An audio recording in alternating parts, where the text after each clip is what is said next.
Hi, this is Drew with Daniels Ag Services with your morning report. Grain markets finished up lower last week. You had corn and soybeans leading the way to the downside as cash basis plummeled throughout the U.S. and in the Gulf.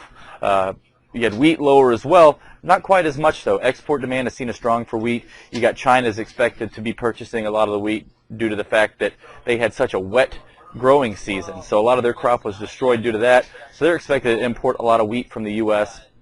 And also South America, there's areas that are having frost concerns. This isn't something that's normal for them. The area I was reading about hadn't had a frost concern, I think, since 2000. So that should amp up demand for U.S. wheat as well. But corn and soybeans really stole the show last week due to the pressure to the downside. When basis collapses like it did, the futures markets just followed right along with it. Corn sold off hard. Soybeans sold off over $1. So it was really depressing prices due to the fact that cash basis levels fell like they did.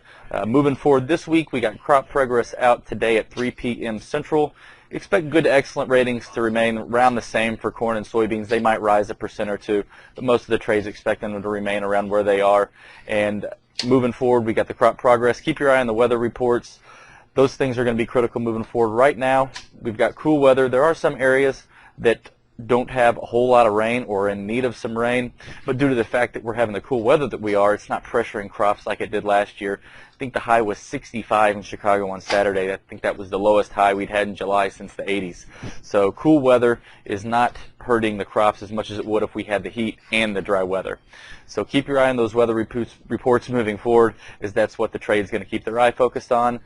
Today, corn is a little oversold, so I wouldn't be surprised to see it bounce, but I wouldn't be surprised to see soybeans trend in their downtrend that they've established as well. So that's all we've got for today. Have a great day. This material is conveyed as a solicitation for entering into a derivatives transaction.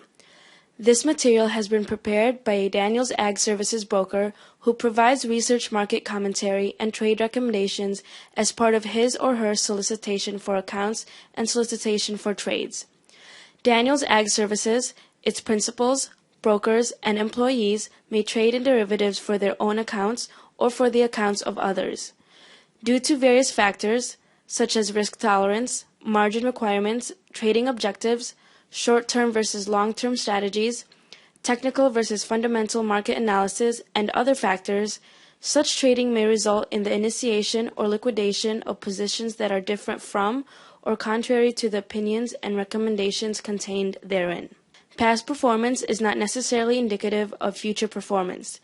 The risk of loss in trading futures contracts or commodity options can be substantial, and therefore, investors should understand the risk involved in taking leveraged positions and must assume responsibility for the risks associated with such investments and for their results. You should carefully consider whether such trading is suitable for you in light of your circumstances and financial resources. You should read the risk disclosure accessed at www.danielsagservices.com. Daniels Ag Services is not affiliated with, nor does it endorse any trading system, newsletter, or similar service.